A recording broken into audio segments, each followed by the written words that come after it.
We're live with Lunch Break Live. Let's get cooking, Debbie.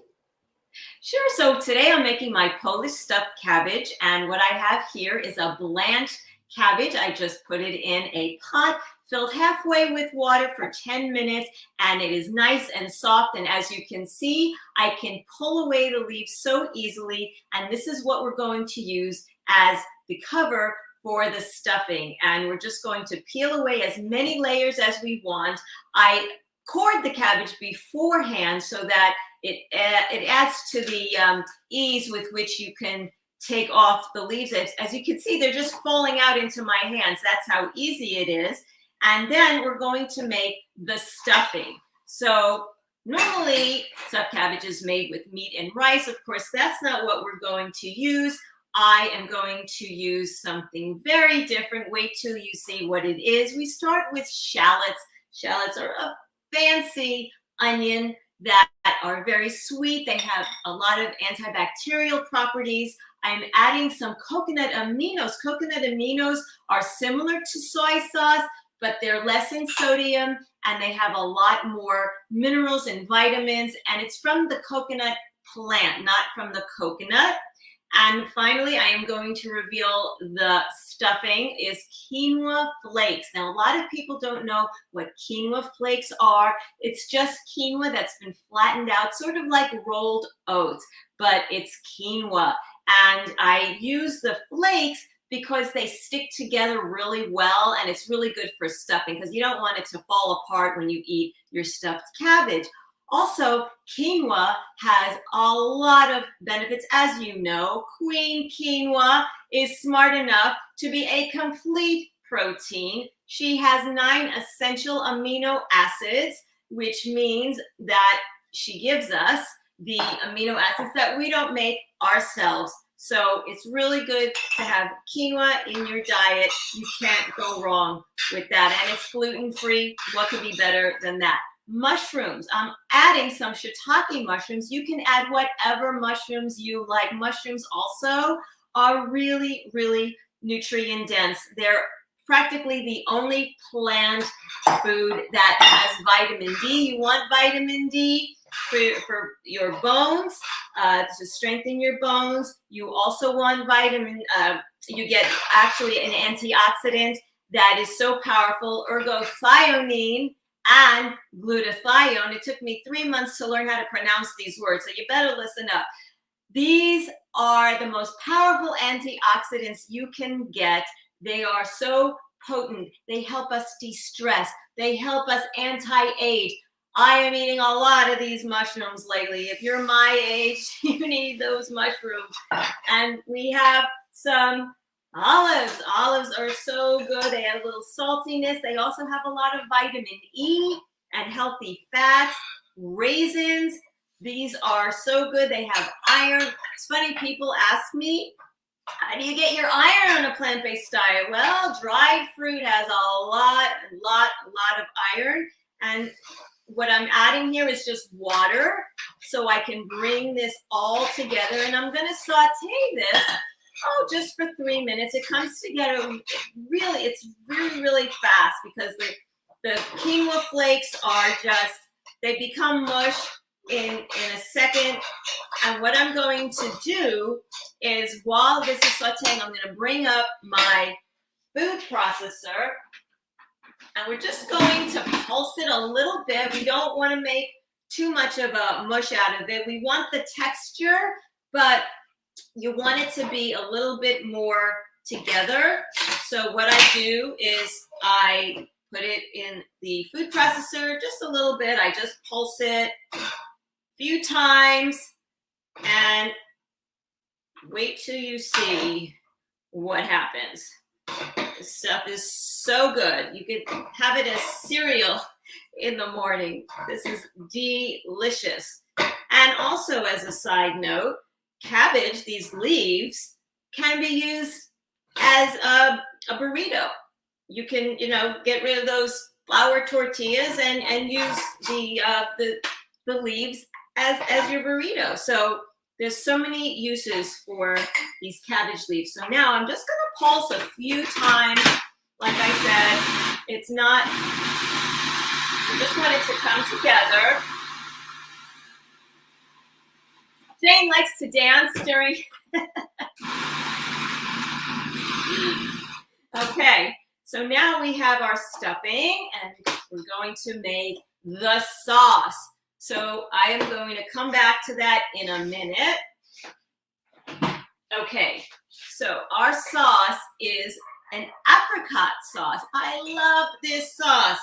I'm going to use the same pan only because I am running out of room. So we're going to clean it as best we can and make the sauce in the same pan here. Okay, it's an apricot sauce. This reminds me of duck sauce for egg rolls. It's so good. We're going to put in about 3/4 of a cup. You'll get the recipe later. There's no sugar added. You can get the kind that has no sugar added. This apricot, plain apricot. You don't need any added sugar. So good. There's beta carotene in apricots, so healthy. Again, we're using our coconut aminos. I love this sweet and sour sauce. I could put it on everything. So good. Okay, now this is another interesting thing that I do. I add green tea to everything. If there's a liquid, if a recipe calls for water, I add green tea. And the green tea that I add is called genmaika. Genmaika has this brown rice with it. It's like a toasted brown rice that is so good. It has, oh, I lost my, here it is. It just adds such a nice flavor to the sauce or whatever it is you're cooking. I just love it. So green tea, if you want, you could add water. That's fine. We're gonna add some mustard, a spicy mustard. Okay. Some garlic. Garlic is good. It has antiviral and antibacterial properties. And we have some ginger. Now, what I do with my ginger, you know how they come in those big, big knobs, and you know, if you don't use it right up, it's gonna go bad. So I cut it up and I peel it and I make like 1 inch, you know, little sections like that, and I freeze it. So it lasts forever. And whenever I need some ginger, I take out one of the knobs and I have it to use for my dish. So I never have to worry about waste. And we're just adding a little bit of it here. This is a microplane. I love this microplane. It took me a long time to get it. I don't know why, but I love it more than the grater. Okay, and finally we have cumin. Cumin is a very, very earthy spice. It's good for digestion.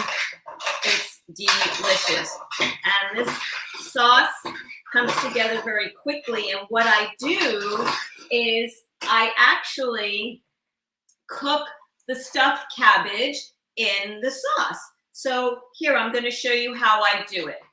When you have your leaf, you see that there's a little bit of a core part that's a little hard.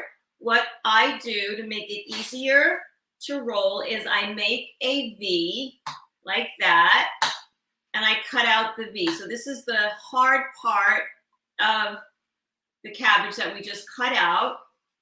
And then here, I'll show you there. Okay, so then it's like that.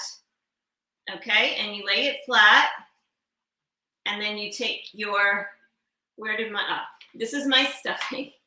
And we're going to put in, I don't know, maybe 2 tablespoons of the stuffing horizontally like that. Look how beautiful it stays. Okay, and then we take the right over there and the left over there, and we start to roll, and we tuck it in like a burrito. Voila.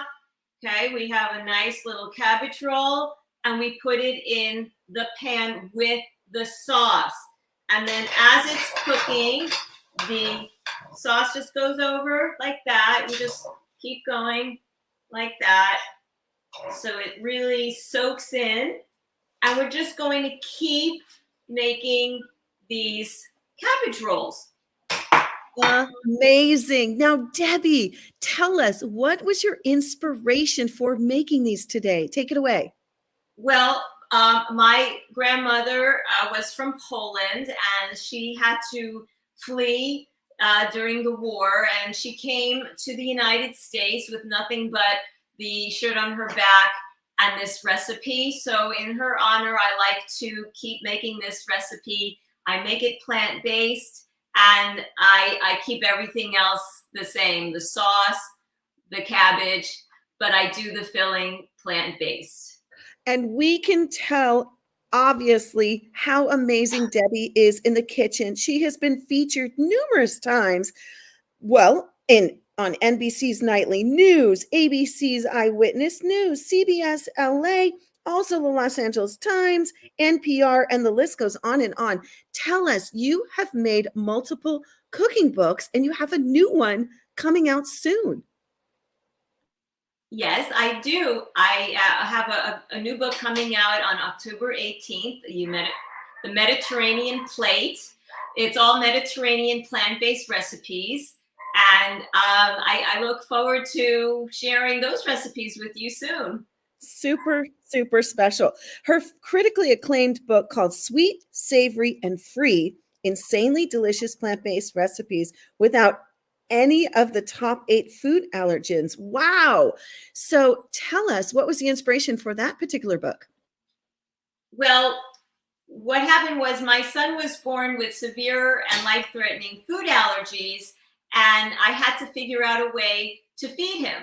And as I got more and more involved with the food allergy community, I realized that there are millions of children and adults with these same allergies. So I decided to open up a bakery, Sweet Debbie's, about 16 years ago, and make it allergy-free, vegan, sugar-free, and accommodate all these people who have these allergies, but still can have a birthday cake or a cupcake or whatever treat they want and have it be healthy and safe. Oh my gosh, this is so amazing. So then once you roll these back to the recipe, once you roll them, you put them in the sauce, what's next? Well, it simmers for about 15 minutes, and then I just serve it. So when you think that it's already done, about, like I said, 15 minutes, and when it cooks, you have yourself a beautiful, beautiful dish that you can serve. And I say that you don't need to, don't wait for company to serve it. I would make it during the week, maybe on a Sunday, and it stays all week. You could have it for lunch or dinner, and it's not hard, as you saw. It's really very easy to make. Doesn't take too much time, and it stays very well. You could even freeze it if you want, and it reheats very nicely. So that's it. That is gorgeous, amazing, delicious. I've never had this recipe before. Tom says, please bring Debbie back. His request for pierogi, I've heard before. And so he would love vegan kiska. So there you go. And everyone loved your buns, by the way. It's really fabulous. Your blender dance, thumbs up. And we want to thank you so much for joining us on Lunch Break Live, everyone. And Debbie, that is just gorgeous. Those are so beautiful. And we'll take it to the last words. What would you like to share with everyone today? I just want everybody to enjoy plant-based cooking. I don't proselytize. I just make good food and I serve it to everyone, my friends, people who come over, the neighbors. And I don't say it's plant-based. They just enjoy it because it's good.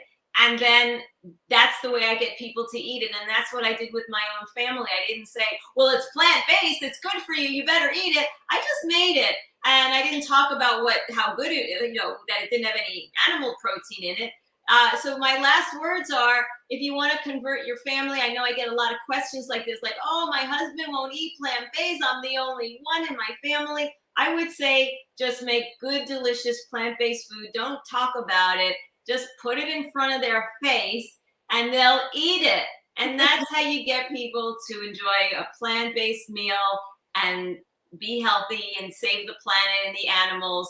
And that's my wish for everybody.